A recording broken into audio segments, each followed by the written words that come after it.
الآيات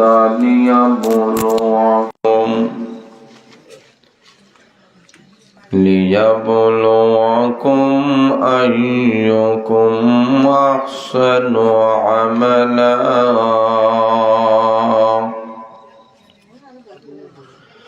وهو العزيز الغفور.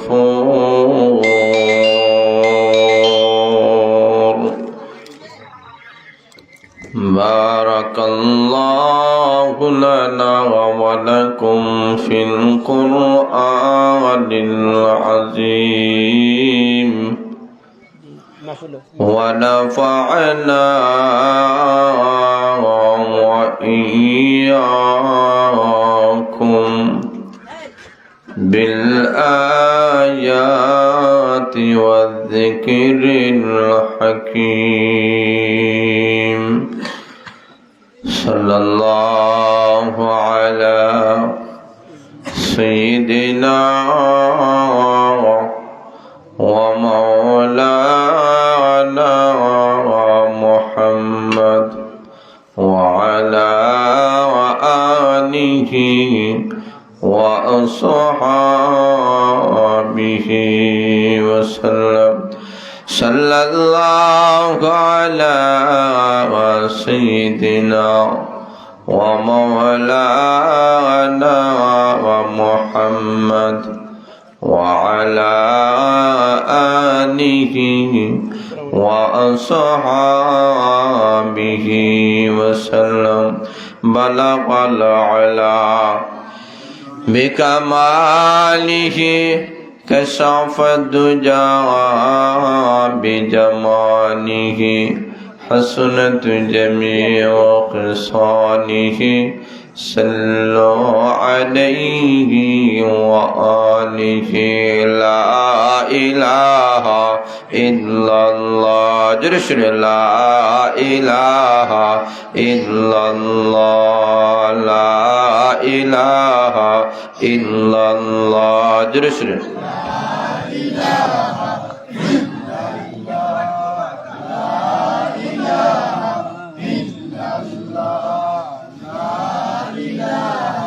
إلا الله. لا إله إلا الله. جرشر لا إله إلا الله. جرشر لا إله إلا الله. لا إله إلا الله. لا إله إلا الله. لا إله إلا الله محمد رسول الله صلى الله عليه وسلم.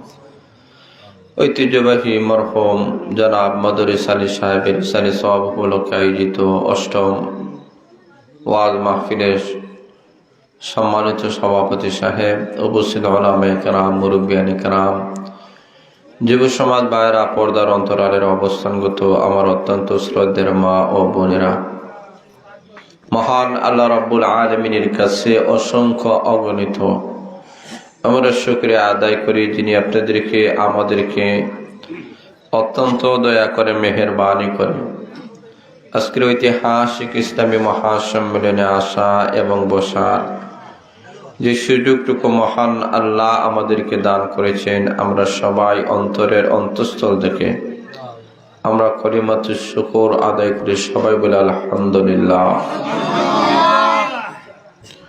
আমার পূর্বে আপনাদের সামনে অত্যন্ত গুরুত্বপূর্ণ সারগর্ভ আলোচনা পেশ করেছেন আপনাদের এলাকার কৃতি সন্তান, গর্বিত সন্তান, ঐতিহ্যবাহী বড়খাপন মাদ্রাসার সুনামধন্য মুহাদ্দিস হযরতুল আল্লাম হযরত মাওলানা মুফতি জাকির হোসেন সাহেব দামাত বারকাতুল আলিয়া, আমার পরবর্তীতেও বাংলাদেশের নন্দিত মুফাসসিরে কোরআন আপনাদের সামনে গুরুত্বপূর্ণ আলোচনা পেশ করবেন। আমি আপনাদের সামনে বসেছি, সংক্ষেপে কয়েকটি কথা বলে বিদায় নেওয়ার চেষ্টা করব।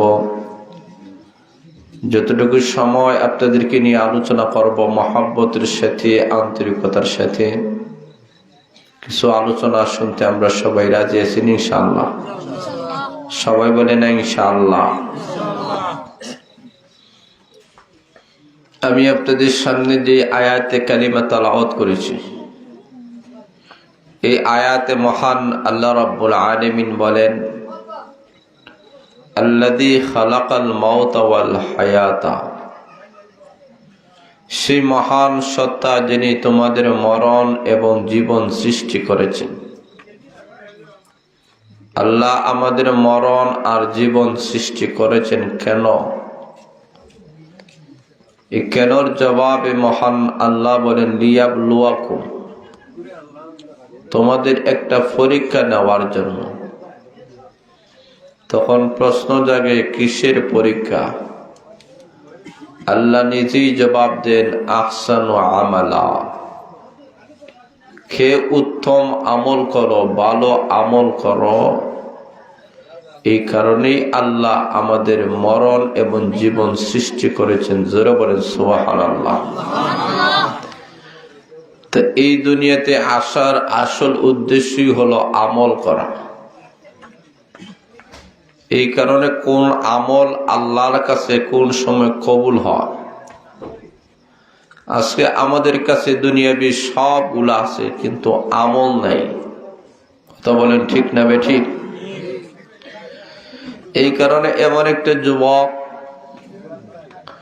যুবকটা জীবন ভর গুনাহ করেছে। যুবকটার অন্তরে হঠাৎ করে আসলো, আল্লাহ এই মুহূর্তে যদি আমি মারা যাই, তোমার দরবারে কি নিয়ে যাব? সামানা নাই, কোনো উসিলা নেই। তখন যুবকটা মনে মনে ভাবে যে মৃত্যুর পূর্ব মুহূর্ত পর্যন্ত যেন এমন কোনো আমল করতে পারে যেটা নাজাতের উসিলা হবে। তখন ওই যুগের শ্রেষ্ঠ শত মনীষীদের নাম লিপিবদ্ধ করলো। লিপিবদ্ধ করে এক একজনের কাছে যায় আর কা জিজ্ঞেস করে, ওগো আল্লাহর ওলি, আপনি বলেন তো দেখি, আগামী কাল যদি আপনি মারা যান, আজকে কোন আমলটা করবেন আমাকে বলুন। তো এক একজনে এক এক রকমের আমলের কথা বলা শুরু করছে। কেউ বলে আমি নামাজের আমল করব, কেউ বলেন আমি নফল রোজা রাখবো, কেউ বলেন আমি তেলাওয়াত করব, কেউ বলেন আমি ইস্তেগফার করব, কেউ বলেন আমি দুরূদ শরীফ পড়ব। এক একজনে এক এক আমল সবগুলো লিখতেছে। 99 জন লোক শেষ হয়ে গেছে, বাকি রয়েছে কয়জন? কথা বুঝেন না? কয়জন রয়েছেন? তো ওই আল্লাহর ওলির কাছে জিজ্ঞেস করে, আপনি বলেন আগামী কাল যদি আপনি মারা যান, আজকে আপনি কোন আমলটা করবেন আমাকে বলেন। এমনি আল্লাহর ওলি বলেন, রে যুবক, আগামী কাল কেন, এই মুহূর্তে যদি মহান আল্লাহ মালাকুল মউত আল্লাহ ফাটাইয়া দেয়, তাহলে আমার জীবনের যে রুটিন বানিয়েছি, এই রুটিনের কোনো পরিবর্তন হবে না। এর মানে হলো, যুবক, আমি যেই দিন থেকে আমার বুঝ হয়েছে, আমি সাবালক হলাম, ওই দিন থেকে আমি এমন একটা রুটিন আমি বানাইয়া নিয়েছি, যেই রুটিনের ভিতরে আল্লাহর হুকুম এবং নবীর তরিকা আছে। জোরে বলেন সুবহানাল্লাহ। আমার সকাল থেকে নিয়ে সন্ধ্যা পর্যন্ত,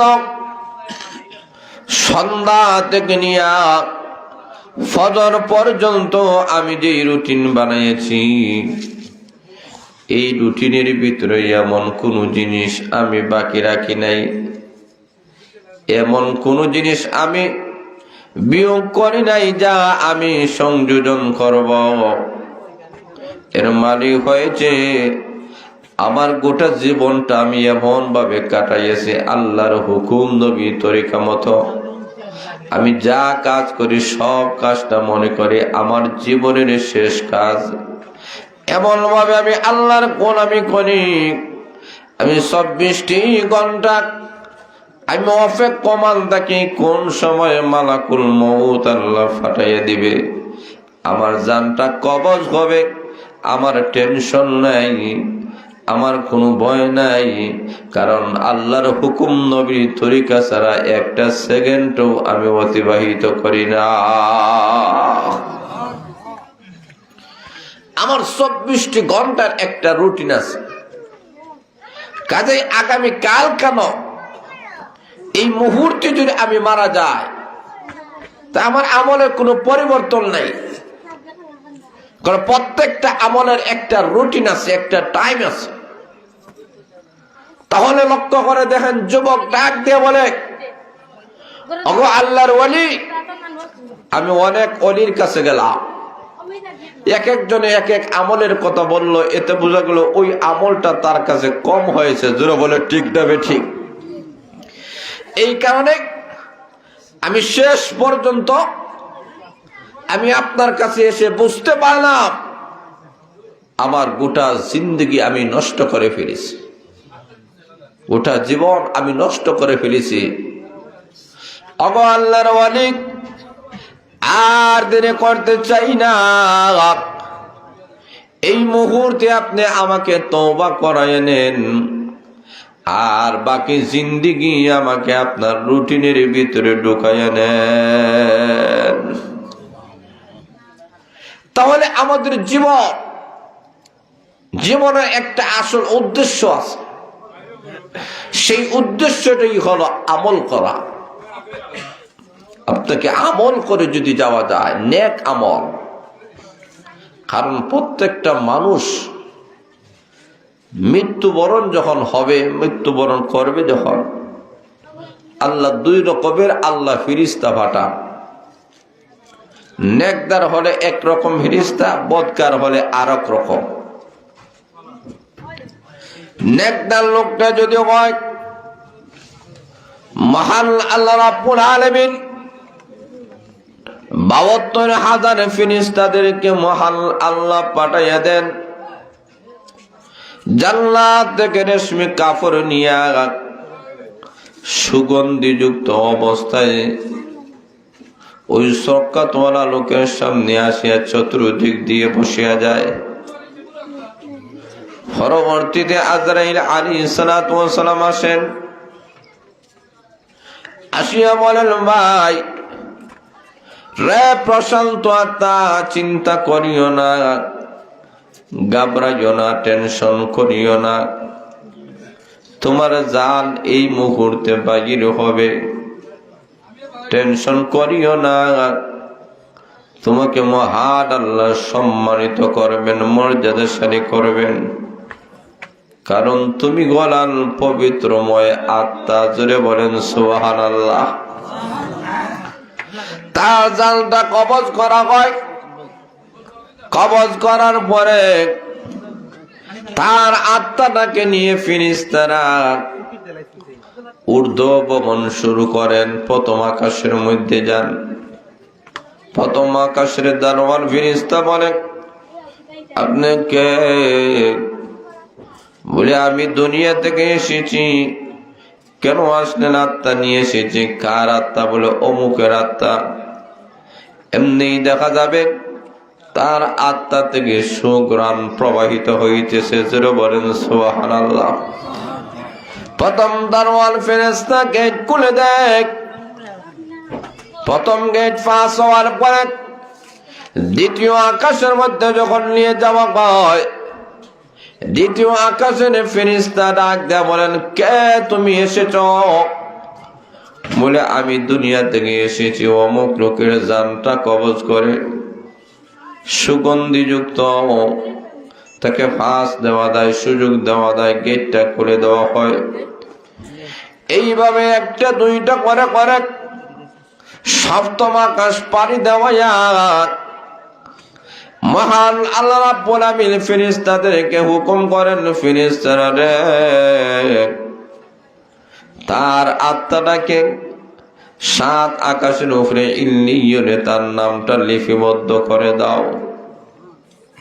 তার আত্মাটা প্রশান্ত আত্মা, ওই জায়গায় তার নামটা লিপিবদ্ধ করে এই আত্মাটাকে আবার তার কবর জগতে পৌঁছে দাও, যাতে মুনকার নাকির তিনটি প্রশ্ন করতে পারে। এখন শুনো মায়েরা, কবরে যখন দেওয়া হবে 3টা প্রশ্ন করা হবে। ওই ইমানদার লোকটা 3টি প্রশ্নের জবাব যখন দিয়ে দিবে, আল্লাহ ঘোষণা করবেন, রে ফেরেশতারা, সর্বশেষ পুরস্কার হলো খবর থেকে জান্নাত পর্যন্ত একটা লাইন করে দাও, যাতে জান্নাতের সকল সুখ শান্তি গুলা কবরে থেকে থেকে অনুভব করতে পারে, স্বাদ গ্রহণ করতে পারে। দেওয়া হবে। ইমানদার লোকটা ছটফট শুরু করে দিবে, পরওয়ারদিগার, কখন হাসরের মাঠ কায়েম হবে। ইসরাফিল আলাইহিস সালাতু ওয়াস সালাম কখন সিংহায় ফুৎকার দিবেন, আমাদের আর দেরি হয় না। আল্লাহ জান্নাতের ভিতরে ঢুকে নাই, কিন্তু জান্নাতের স্বাদ সুখ শান্তি এখান থেকে পাইতেছে। প্রভু গো, জান্নাতের ভিতরে যদি ঢুকে যাই, না জানি আরো কত সুখ হবে, শান্তি হবে। পরোক্ষ সুখ শান্তি চাই না, সরাসরি সুখ শান্তি চাই। আয় আল্লাহ, ইসরাফিলের সিংহায় ফুৎকার দিয়ে দাও, হাসরের মাঠ কায়েম হয়ে যাক। হাসরের মাঠের উপরে মিজান ফুলসিরাত পাড়ি দিয়া মহান আল্লাহর জান্নাতের মেহমান হয়ে যেতে চাই। বারবার আল্লাহর কাছে দরখাস্ত করবে। ফেরেশতারা বলেন, এখনো সময় হয় নাই সিংহায় ফুৎকার দেওয়ার, তাহলে এই সময়টা আমার কাটবে কিভাবে? এমনি মহান আল্লাহ রাব্বুল আলামিন ফেরেশতাদের মাধ্যমে তার কাছে মহান আল্লাহ একটা তসবিহ দিবে। এত সুন্দর একটা তসবিহ দেওয়া হবে, তসবিহের দানাগুলা কত সুন্দর, সবগুলা দেখে লোকটা আনন্দিত হয়ে যাবে। এক হাত থেকে আরেক হাতে তসবিহটা নিবে, আর তসবিহ পড়া শুরু হয়ে যাবে, তসবির দান্দায় পড়ে যাবে। তাহলে বোঝা গেল দুনিয়াতে যারা তসবিহ পড়েছে এরাই খবর জগতে তসবিহ পড়তে পারবে। জোরে বলেন ঠিক না বে ঠিক? আল্লাহ রাব্বুল আলামিন তসবিহ দিবেন, এই তসবিহটা হাতে নিয়ে পড়া শুরু করবে। হঠাৎ করে তসবিহ ছিঁড়ে যাবে, এক একটা করে সকল দানা গোড়া নিচে পড়ে যাবে, এলোমেলো হয়ে যাবে। এমনি লোকটা মনে মনে অনুশোচনা করবে, প্রভু গো, ফেরেশতার মাধ্যমে কত সুন্দর তসবিহ দিয়েছিলা, এই তসবিহটা তো আমি ছিঁড়ে ফেললাম। ফেরেশতা আসলে আমি কি জবাব দেব? আমি তো শর্মিন্দিগি হয়ে গেলাম ফেরেশতাদের কাছে। ওই তসবিহের দানাগুলা এক একটা দানা সংগ্রহ করে সুতার ভিতরে ঢুকাবে, এক একটা দানা সংগ্রহ করে সুতার ভিতরে ঢুকাবে। এইভাবে ঢুকাতে ঢুকাতে শেষে যাওয়ার আগেই আবার মহান আল্লাহ ইসরাফিলের সিংহায় ফু দেওয়ার ঘোষণা দিয়ে দেবেন। সিংহায় যখন ফুৎকার দেওয়া হবে, বিকট আওয়াজ হয়ে যাবে।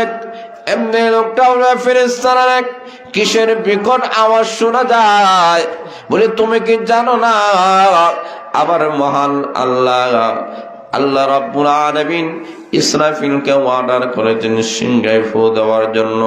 সিংহার ফু হয়ে গেছে, কিয়ামতের সিংহার ফুৎকার দেওয়া হয়েছে, তামাম পৃথিবী ধ্বংস হয়ে গেছে। এমনি লোকটা বলবে, আয় আল্লাহ, আমি তো এখনো পর্যন্ত তসবির দানা সবগুলা সংগ্রহ করতে পারি নাই। আল্লাহ বলেন, বান্দারে, আমি মহান আল্লাহ আমি মহান আল্লাহ তোমাকে একটা কাজে ব্যস্ততার মধ্যে রাখলাম। লোকটা বলে, আল্লাহ সামান্য কিছু তসবির দানাগুলো আমি সংগ্রহ করতে পারি না, সিংহের ফু দিয়ে দিছ।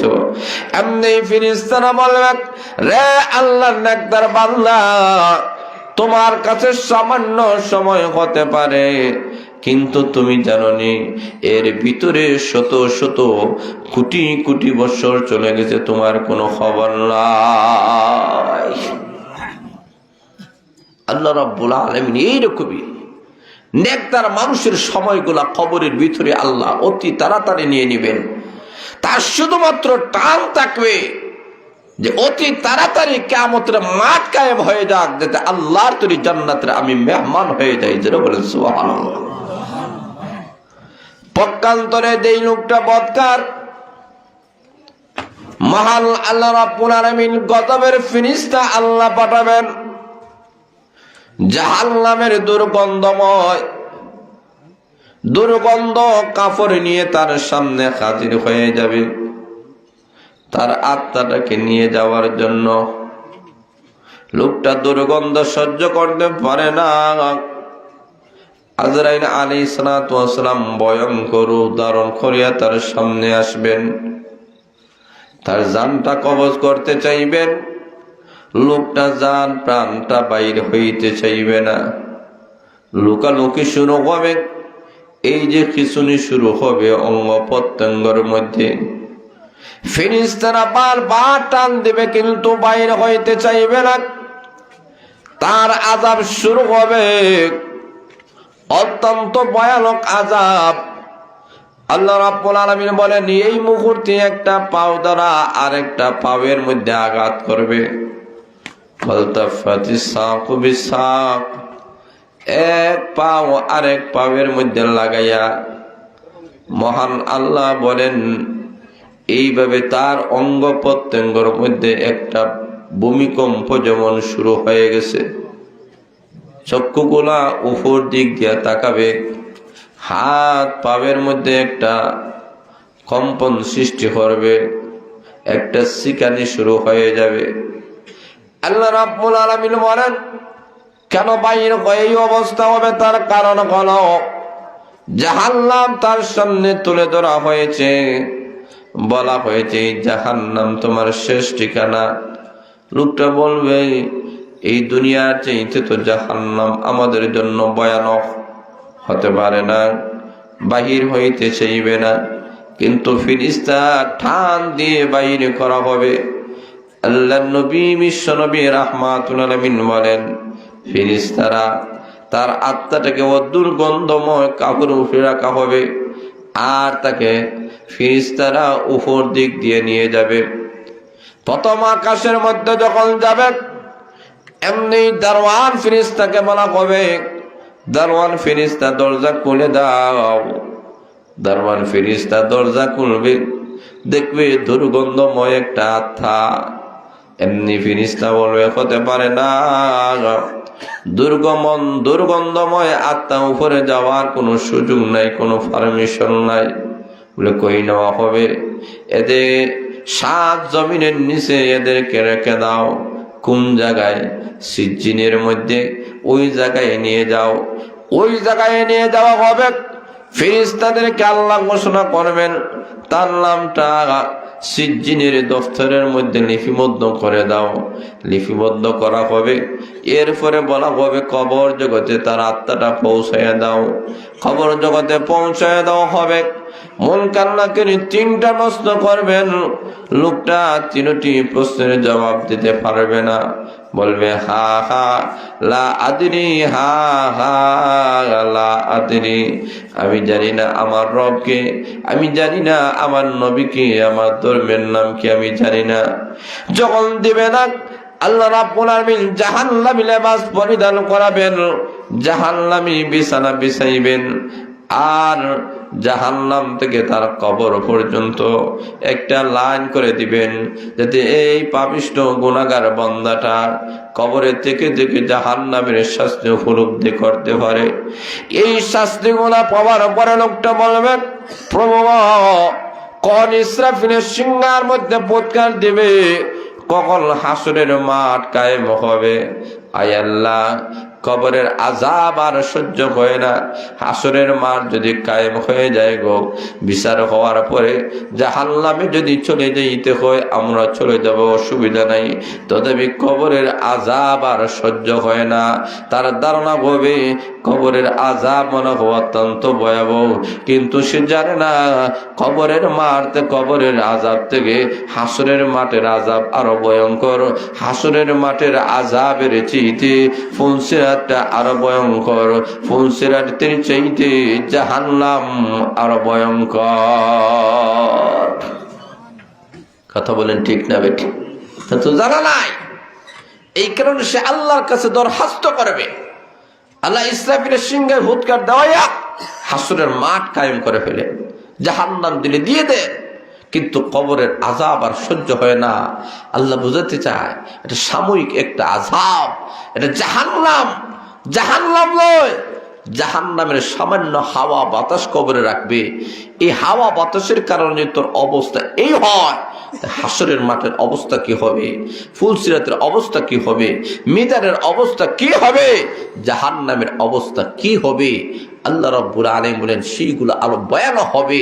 লোকটা যখন এইরকম ভিড়াভিড়ি করবে, মহান আল্লাহ রাব্বুল আলামিন তাকে তো এইভাবেই শাস্তি দিবেন, বছরের পর বছর এইরকম শাস্তি হতে হতে হতে হতে ইসরাফিল আলাইহিস সালাতু ওয়াস সালামের সিংহে ফুৎকার দেওয়া হবে, হাসরের মাঠ কায়েম হয়ে যাবে। তখন বুঝবে যে এই জিনিসের চাইতে সেই জিনিসের কঠিনত্ব আরো বেশি। হাসরের মাঠে সূর্য মাথার সামনে এসে যাবে, এরপরে আরো ভয়ানক অবস্থা হবে। এই কারণেই আল্লাহ রাব্বুল আলামিন তার এই অবস্থা তার সামনে তুলে ধরেছেন যে প্রত্যেকটা মানুষের অবস্থা হলো দুইটা, একটা হলো বদকার, আরেকটা হলো নেককার। বদকার মানুষেরা শুধুমাত্র চাইবে যে এই কঠিন আযাব থেকে মুক্তি পায়। যেমনি ভাবে আল্লাহর নবী বিশ্ব নবী রাহমাতুল আলামিন নবীদের কাছে মহান আল্লাহ ওহীর মাধ্যমে অনেক মানুষের হালত রাসূলের সামনে তুলে ধরেছেন। এই কারণে রাসূল দুনিয়া থাকা অবস্থায় যে সমস্ত মানুষেরা বদকার ছিল তাদের জন্য রাসূল দোয়া করতেন, আল্লাহ তাদের হায়াত বাড়ায় দাও। কেন বাড়ায় দাও? যাতে একটু সময় ভাই লোকটা তওবা করে গুনাহ মাফ করাইয়া নেক কাজ করে এই লোকটার জন্য জান্নাতি হতে পারে। জোরে বলেন সুবহানাল্লাহ। আর যদি লোকটা নেককার হয়, আল্লাহওয়ালা হয়, ফরজগার হয়, রাসূল তার জন্য দোয়া করেন, আল্লাহ তাকে তাড়াতাড়ি মৃত্যু দিয়ে দাও, যাতে দুনিয়া থেকে আর কোনো গুনাহ যেত গুনার বোঝা লইয়া যেন না যায়, এই কারণে মৃত্যু তাড়াতাড়ি দিয়ে দাও, লোকটার জন্য আল্লাহর তৈরি জান্নাতের মেহমান হয়ে যায়। আর জোরে বলে না সুবহানাল্লাহ। এইরকম ঘটনাগুলা আমাদের সামনে বিশ্বনবী রাহমাতুল আলামিনের হাদিসগুলা থেকে আমাদের সামনে পেশ করা হয়, পাওয়া যায়।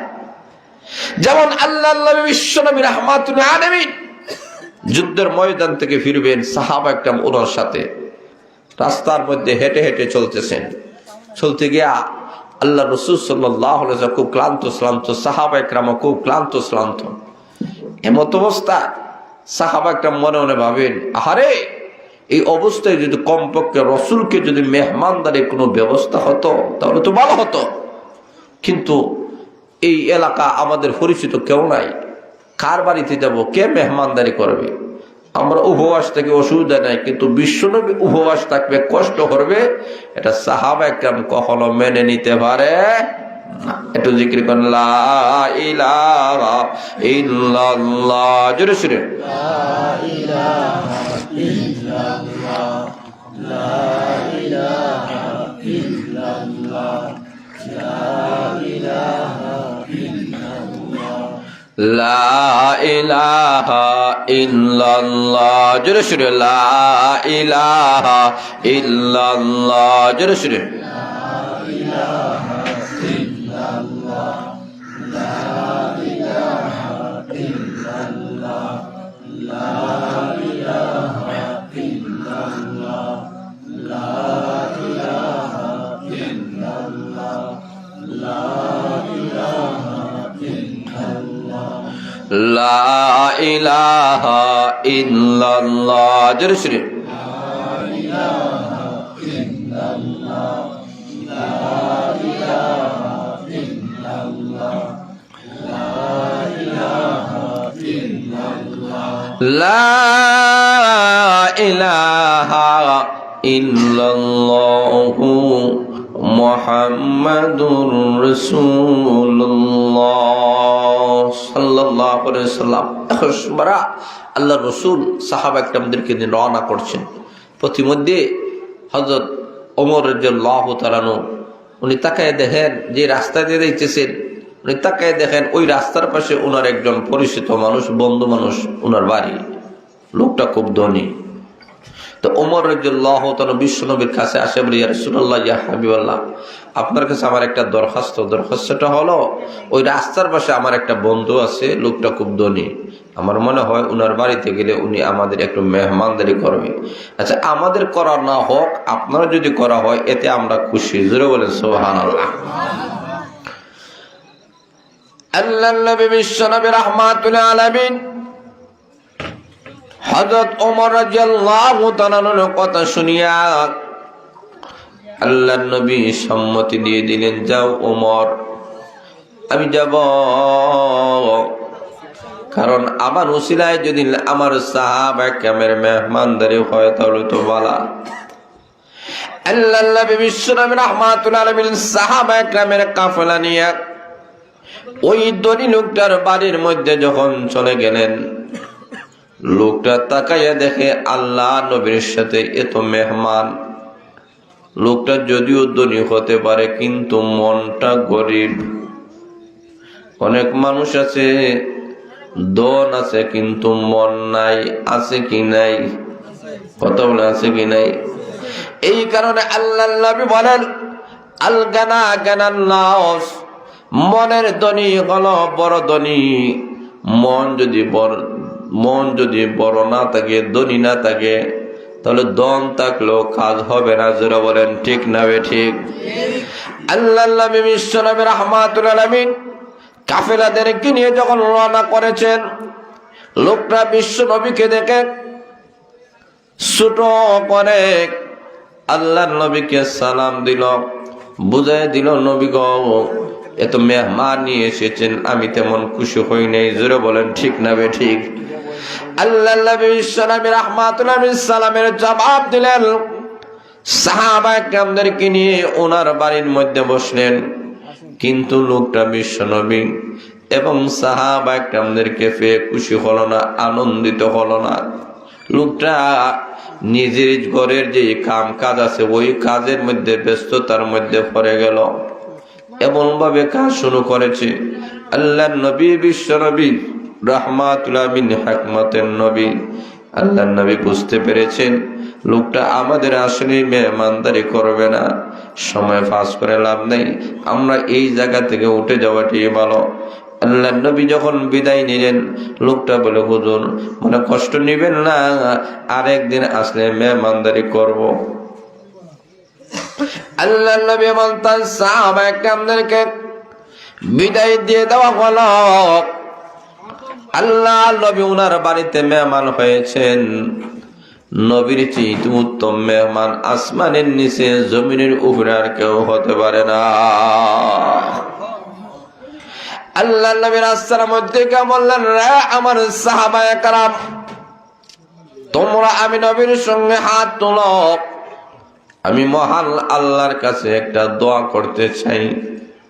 সাহাবায়ে কেরাম মনে মনে খুশি, আল্লাহর নবী দোয়া করবেন লোকটার বিরুদ্ধে মনে হয়, কারণ লোকটা তো আমাদেরকে খাওয়ায় নাই, মহব্বত করে নাই, ভালোবাসে নাই, মেহমানদারি করে নাই। তা আমরাও জোরে জোরে আমিন বলবো।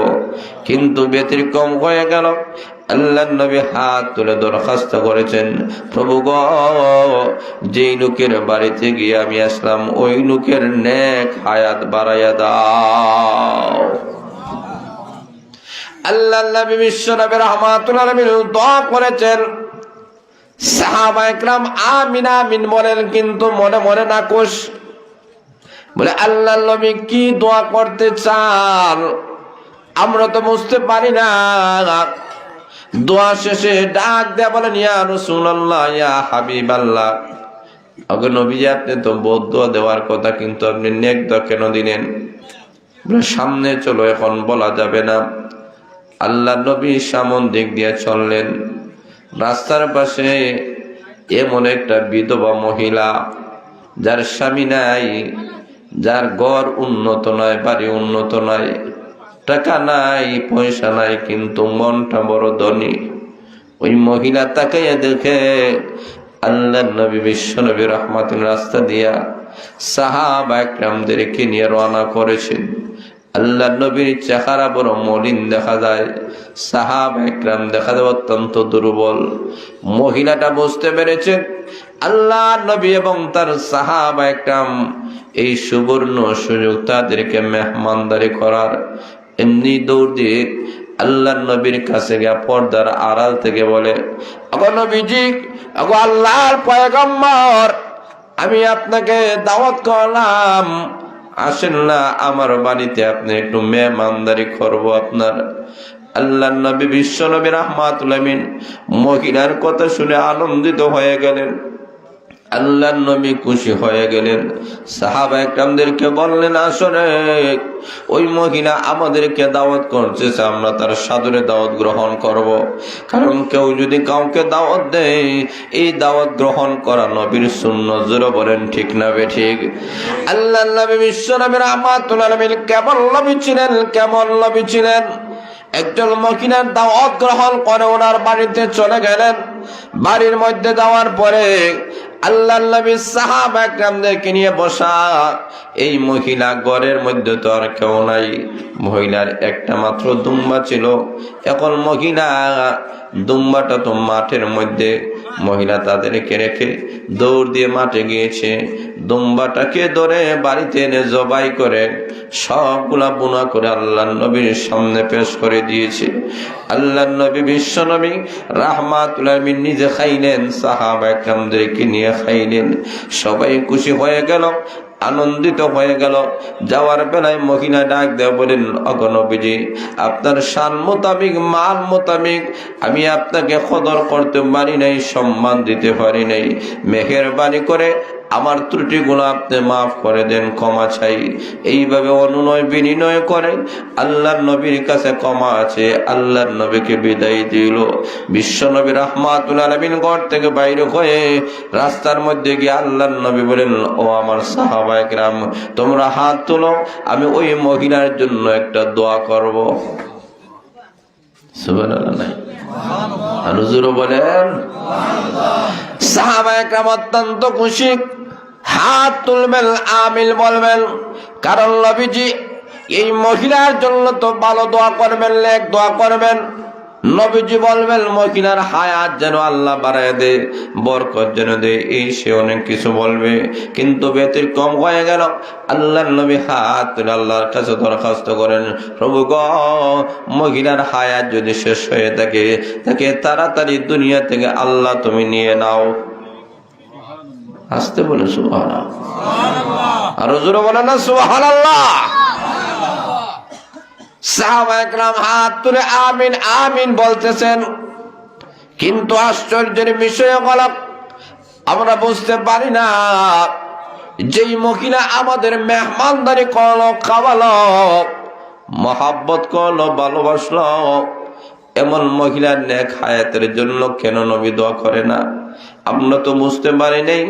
দোয়া শেষ হয়ে গেল, নবীর সাহাবা একরাম প্রশ্ন করা শুরু করেছেন, এখন নবীজি উভয় দোয়ার রহস্যটা আমাদের সামনে আপনি বলতে হবে। আল্লাহর নবী বিশ্ব নবী রাহমাতুল আলামিন বলেন, প্রথম দোয়া যে আমি করেছি, নেক হায়াতের জন্য যে দোয়া করেছি, এর মানে হলো এই লোকটা গুনাহগার, নাফরমান। এই লোকটা যদি মারা যায়, আল্লাহ আমাকে অনেক জিনিস খুশির মাধ্যমে জানায় দেন। এই লোকটা জাহান্নামের আগুনে জ্বলবে, আমি তার জন্য নেক হায়াতের দোয়া চাই না। এর কারণ হলো, লোকটার হায়াত যদি একটু লম্বা হয়, তাহলে এই লোকটা লম্বা হায়াতের কারণে তওবা করবে, ইস্তেগফার করবে, নেক আমল করবে, নামাজ পড়বে, তেলাওয়াত করবে, জিকির আজকার করবে। হতে পারে এই কারণে মহান আল্লাহ তাকে জাহান্নামের আযাব থেকে রক্ষা করবে। আর ২ নম্বর হলো, ওই মহিলার জন্য যে দোয়া করলাম তাড়াতাড়ি যেন মৃত্যু হয়ে যায়, তার কারণ হলো আল্লাহ ওহির মাধ্যমে আমাকে জানাই দিয়েছেন, এই মহিলাটা নেকদার, বড় আল্লাহওয়ালা, বড় আমলওয়ালা। ওই মহিলাটা মরতে দেরি হবে, আল্লাহর তুমি জান্নাতের মেহমান হতে একটা সেকেন্ডেও দেরি হবে না। এই মহিলা যেহেতু জান্নাতের ভিতরে চলে যাবে, এই কারণে আমি নবী দোয়া করলাম তাড়াতাড়ি মহিলাটা যেন মারা যায়। দুনিয়ার মধ্যে যে মহিলাটা তাকে হয়তো কোনো কারণে অগত্যা অথবা কোনো কারণবশত গুনাহ করে ফেলতে পারে। গুনাহ করলে যদি মহিলা জাহান্নাম থেকে যদি বঞ্চিত হয়ে যায়, আমি না রাহমাতুল লিল আলামিন, আমি না উম্মতের খান্ডারি নবী, আমি চাই না আমার একটা উম্মত জাহান্নামের আগুনে জ্বলক। যেহেতু তার জন্য আল্লাহ নির্দিষ্ট করেছেন জান্নাত, কাজেই তার জন্য দোয়া করলাম তাড়াতাড়ি জান্নাতে চলে যাক। আর ওই লোকটা যদিও আমাকে মেহমানদারি করে নাই, আমাকে সম্মান দেই নাই, ইজ্জত দেই নাই, কিন্তু আমি না উম্মতের কান্ডারি নবী, আমার একটা উম্মত জাহান্নামে চলে যাক আমি নবী চাই না। আমি তার জন্য দোয়া করলাম যে কোনো একটা নেক আমলের মাধ্যমে যেন সে জান্নাতে হয়ে যায়। কেমন নবী ছিলেন! আল্লাহর নবী আমাদেরকে শিক্ষা দিয়েছে যে এই দুনিয়াটা আসলেই আমলের জায়গা। এই দুনিয়া আমল করে যেতে হবে। নেক আমল করে যদি যেতে পারেন, সব জায়গায় শান্তি, সব জায়গায় সুখ পাওয়া যাবে। আর নেক আমল যদি করা না হয়, আল্লাহ রাব্বুল আলামিন বলেন তোমার কোনো দাম নাই, তোমার কোনো সম্মান নাই। আর এই নেক আমলটাই আল্লাহ প্রত্যেক মানুষের উপরে আল্লাহ অবধারিত আল্লাহ করে দিয়েছেন। কিছু কিছু ইবাদত বন্দেগী আল্লাহ অবধারিত করে দিয়েছেন, করতেই হবে। যারা বলেন ঠিক না ঠিক? যেমন 5 বেলা নামাজ পড়া সুন্নত না ফরজ? কথা বলেন না, আরো জোরে বলেন। আল্লাহ কিছু ইবাদতকে আল্লাহ বাধ্য করে দিয়েছেন, করতেই হবে। নবীর সাহাবা একরামের মধ্যে ইবাদতের একটা আমলের একটা প্রতিযোগিতা ছিল। সমস্ত সাহাবা একরামের মধ্যে একটা প্রতিযোগিতা ছিল। তাদের একজন আরেকজনের সাথে সাক্ষাৎ হলে জিজ্ঞেস করতেন, আপনি কয়টা কোরআনে খতম দিয়েছেন, আপনার নফল কয়টা রোজা রাখছেন, কয় রাকাত নামাজ পড়ছেন, আপনি কতবার তসবিহ পড়ছেন, কতবার দুরূদ শরীফ পড়ছেন, কতবার ইস্তেগফার পড়ছেন। এইভাবে আমলের একটা প্রতিযোগিতা ছিল। জোরে বলেন সুবহানাল্লাহ। কেউ যদি বলে আমি 1000 নফল নামাজ পড়ছি, আরেকজন হয় আমি 2000, কেউ 2000, আমি 3000। জোরে বলেন সুবহানাল্লাহ। আমলের একটা প্রতিযোগিতা ছিল তাদের মধ্যে। আজকে আমাদের সেই আমলের প্রতিযোগিতা নাই, অথচ আল্লাহ তো আমাদেরকে সৃষ্টি করেছেন ভালো আমলের জন্য। জোরে বলে ঠিক না ঠিক? এই কারণে সাহাবা একরামের জিন্দেগিতে তালাশ করলে দেখা যায় আজকে আমাদের কোনো জিনিসের অভাব নাই, কিন্তু তাদের যুগের মধ্যে নামাজ পড়তে গেলে কাফড় লাগে। জোরে বলে ঠিক না ঠিক? এমন নবী সাহাবা একরামরা ছিলেন একটা মাত্র কাফড়। অভিযোগ করা হলো বিশ্বনবীর কাছে, ইয়া রাসূলুল্লাহ, ইয়া হাবিবাল্লাহ, ওই যে আপনার আব্দুল্লাহ আনসারী সাহাবী, ওই সাহাবীটার নামাজ পড়লে আপনার সালাম ফিরাতে লোকটা চলে যায়। প্রতিদিন এই অবস্থা, আপনার ওয়াজ নসিহত কোনো কিছু লোকটা শুনে না, ব্যাপার কি? আল্লাহর নবী বিশ্বনবী রাহমাতুল আলামিন সাহাবা একরামদেরকে নিয়ে ওই আব্দুল্লাহ আনসারীর বাড়ির মধ্যে বিশ্বনবী চলে গেলেন। আল্লাহর নবী গিয়া বলেন, রে আব্দুল্লাহ আনসারী, এই ঘটনা বলে আমার আলোচনা আমি শেষ করে দিব। আব্দুল্লাহ আনসারীর বাড়িতে গিয়া বলেন, আল্লাহর নবী সাহাবা একরামদেরকে নিয়ে, সাহাবা একরাম আল্লাহর নবীর পক্ষ থেকে সালাম দেওয়া হলো। কারো বাড়িতে গেলে আগে সালামের মাধ্যমে অনুমতি নিবেন। জোরে বলেন ঠিক না ঠিক? আল্লাহর নবী বিশ্বনবীর আমাদের সাহাবা একরাম সালামের মাধ্যমে অনুমতি নিতে চান, ভিতর থেকে কোনো জবাব আসে না। আল্লাহর নবী তার সাহাবা একরামদেরকে নিয়ে রওনা করেছেন, আমরা চলে যাব। কিছু দূর যেতে না যেতে নবীর সাহাবী ডাক দিয়ে বলেন, ওরে নবীর সাহাবা একরাম, একটু দাঁড়াও না, আসলে আমি বাড়িতে ছিলাম, বাড়িতে আসি, কেন জবাব দেই নাই কারণটা তোমাদের সামনে তুলে ধরবো, একটু দাঁড়াও। ঘর থেকে বাইরে হয়ে গেলেন। আল্লাহর নবী বিশ্বনবী রাহমাতুল্লাহ বলেন, তোমার বেলায় এইরকম অভিযোগ, তুমি সালাম শেষে চলে আসো, কারণটা কি? আব্দুল্লাহ আনসারী বলেন, আগো নবীজি, আমার ঘরে শুধুমাত্র একটা কাপড়, 2 নম্বর আর কোনো কাপড় নাই। আমি যখন মসজিদে যাই, বাহিরে যাই, ওই কাপড় পরিধান করে আমি মসজিদে যাই, বাহিরে যাই, আমার স্ত্রীটাকে গর্তের ভিতরে রেখে যাই। আমি যখন ঘরের মধ্যে আসি, আমার ওই কাপড়টা খুলে আমার স্ত্রীকে যে আমার স্ত্রী এই কাপড় দ্বারা নামাজ আদায় করে। জোরে বলেন সুবহানাল্লাহ। আমার নবীজি আদান যখন হয়ে যায়, আমি আর দেরি করি না, আমার স্ত্রীকে গর্তের মধ্যে রাখিয়া কাপড়টা পরিধান করে আপনি বিশ্ব নবী রাহমাতুল আলামিনের কাছে চলে যাই। আপনার পিছনে আমি নামাজ আদায় করি। নামাজ পড়ার পরে আমার স্মরণ হয়ে যায়, আমার স্ত্রী তো ঘরে একা, তার তো কাপড় নাই, সে কিভাবে নামাজ পড়বে। আপনার ওয়াজ নসিহত শুনতে গিয়ে যদি ওয়াক্ত চলে যায়, তাহলে আমার স্ত্রী তো ওয়াক্ত মোতাবেক নামাজ আদায় করতে পারবে না। এই কারণে কোন নবীজি আমি তাড়াতাড়ি বাড়ির মধ্যে চলে যাই, আবার কাপড়টা পরিধান করে আমার স্ত্রী নামাজ পড়ে। এইরকমই একটা মাত্র কাপড় ছাড়া আর কোনো আমার কাছে কাপড় নাই। আল্লাহর নবী বিশ্ব নবী রাহমাতুল আলামিন তার কথা শুনেন, সাহাবায়ে কেরাম তার কথা শুনিয়া নবীজি চোখের পানি পলায়া কান্দেন, ডাক দিয়ে বলেন, ওরে আমার সাহাবায়ে কেরাম, তোমরা কারা আছো? আমার ওই সাহাবীকে কিছু কাপড় হাদিয়া দিবা। সাহাবায়ে কেরাম বলেন, আগে নবীজি আপনি বলতে দেরি হবে, আমরা কাপড় দিতে একটা সেকেন্ডেও দেরি হবে না। কাপড় দেওয়া হলো। আল্লাহর নবী বিশ্ব নবী রাহমাতুল আলাইহি বলেন, ওরে আমার সাহাবায়ে কেরাম, ওই যে লোকটা তোমরা জানো নি, ওই লোকটা আল্লাহর তৈরি জান্নাতের মেহমান। এই লোকটা জান্নাতের মেহমান, জান্নাতের যুবক। তোমরা যদি জান্নাতে কোনো মানুষকে দেখতে চাও, ওই লোকটাকে ডেকে নাও। জোরে বলেন সুবহানাল্লাহ। আল্লাহর নবী বিশ্ব নবী রাহমাতুল আলামিন ওই লোকটাকে নিয়ে বাড়ি পর্যন্ত পৌঁছায় দিবেন। সাহাবায়ে কেরাম বলেন, আগে নবীজি আমরাও যাব, তার বাড়ি পর্যন্ত আমরা পৌঁছে দিব। রওনা করেছেন। বাড়ির কাছে যখন গিয়েছেন, গিয়া দেখেন একটা গাছের মধ্যে ছোট ছোট 2টা বাচ্চাকে রশি দ্বারা বেঁধে নেওয়া হয়েছে। আল্লাহর নবী বলেন, এই 2টা বাচ্চা কার? রশি দ্বারা বাঁধা হয়েছে। উনি ডাক দিয়া বলেন, আমার 2টা বাচ্চা। বলে, কেন বেঁধে নিয়েছেন? আগে নবীজি বেঁধে নেওয়ার কারণ হলো, ইহুদির বাড়ির 2টা খেজুর গাছ আমার বাড়ির উপরে তার ডালটা পড়ে গেছে। ওখান থেকে খেজুর গুলা যখন পড়ে, আমার সন্তান গুলা খেজুর গুলা খায়, খেজুর গুলা খাইতে চায়, খায়। তখন ইহুদি আমার বাচ্চাগুলাকে মারে, মারধর করে।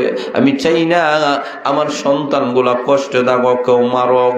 আমার সন্তান গুলা না খায়, না খেয়ে এইভাবে কষ্ট করতেছে। আমি চাই না কোনো বাহিরের মানুষ, কোনো ইহুদি আমার সন্তান গুলাকে ফিটায়, যার কারণে আমিও তাদেরকে খাবার দিতে পারি না। এই কারণে রশি দ্বারা আমি বেঁধে নিয়েছি। আল্লাহর নবী বিশ্ব নবী রাহমাতুল বলেন, ও আমার সাহাবায়ে কেরাম, তোমরা কারা আছো? ওই 2টা খেজুর গাছ খরিদ করে আমার ওই সাহাবীকে দিবা। আমি রাসূল ঘোষণা করলাম, তোমরা আল্লাহর তৈরি জান্নাতের মেহমান হয়ে যাইবা।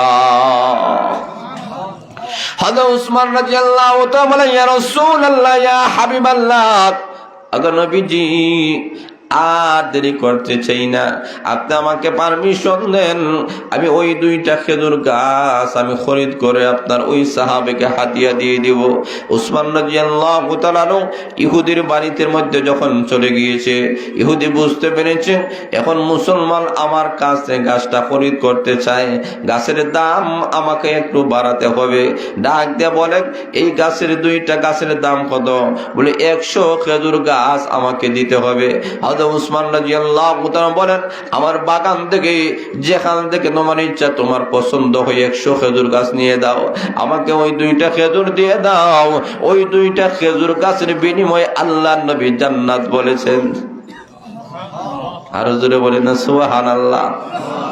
এখন আসলে ভাইরা ওসমান রাদিয়াল্লাহু তাআলা দুইটি খেজুর গাছ খরিদ করেন। আল্লাহর নবী বিশ্ব নবী রাহমাতুল আলামিন কাছে বলেন, আগে নবীজি আমি দুইটা খরিদ করে নিয়ে এসে এই নিয়ে হাদিয়া দিয়ে দিলাম আপনাকে। আল্লাহর নবী দুইটা খেজুর গাছ ওই সাহাবীকে হাদিয়া দিয়ে দিলেন। ওসমানকে জানাইয়া দিলেন, তুমি এই যে দান করেছো মহান আল্লাহ তোমার জন্য জান্নাত রেডি করে রেখেছে। জোরে বলেন সুবহানাল্লাহ। আল্লাহর নবী বিশ্ব নবী রাহমাতুল আলামিন এমন ভাবে জান্নাতের সুসংবাদ দিয়েছেন। কেন দিয়েছেন? যেই লোকটার একটা মাত্র কাপড়, এরপরও নামাজ লোকটা ছাড়ে নাই। যার স্ত্রীর একটা মাত্র কাপড়, এরপরে নামাজ ছাড়ে নাই। আজকে আমাদের কাপড়ের কোনো অভাব নাই, আজকে আমাদের টাকা পয়সার অভাব নাই, ধন সম্পদের অভাব নাই, গাড়ি বাড়ি কোনো কিছুর অভাব নাই, কিন্তু একটা জিনিসের অভাব, সেই জিনিসের নাম হলো নেক আমল। কথা বলে ঠিক না? জোরে বলে ঠিক না? ঠিক। এই কারণে আল্লাহ আমার তেলাওয়াতকৃত আয়াতে ঘোষণা করেছেন আসল উদ্দেশ্যই হলো তোমরা ভালো আমল নিয়ে আসো। এই ভালো আমল নিয়ে যদি আসতে পারো, দুনিয়াতেও তোমাদের সম্মান, আখিরাতেও তোমাদের সম্মান। আল্লাহ আপনাদেরকে আমাদেরকে সবাইকে যেন ভালো আমল নিয়ে, নেক আমল নিয়ে কবরের বাসিন্দা যেন আমরা হতে পারি। আল্লাহ আমাদের তৌফিক দান করেন। সবাই বলেন আমিন। আমরা দোয়া করি মরহুম জনাব মদরুস আলী সাহেবের ইসালে সওয়াব উপলক্ষে আজকের এই ওয়াজ মাহফিল, আমরা দোয়া করি উনি সহ যত মুর্দেগান এলাকার মধ্যে আছেন, আল্লাহ প্রত্যেকের কবরগুলাকে যেন বেহেশতের বাগান বানায়। সবাই বলেন আমিন। সবাই হাত তুলে মুখতসর দোয়া করি। আলহামদুলিল্লাহ। আলহামদুলিল্লাহিল্লাযী হাদানা লিহাযা ওয়া মা কুন্না লিনাহতাদিয়া লাউলা আন হাদানাল্লাহ। ربنا ظلمنا أنفسنا وإن لم تغفر لنا وترحمنا لنكونن من الخاسرين.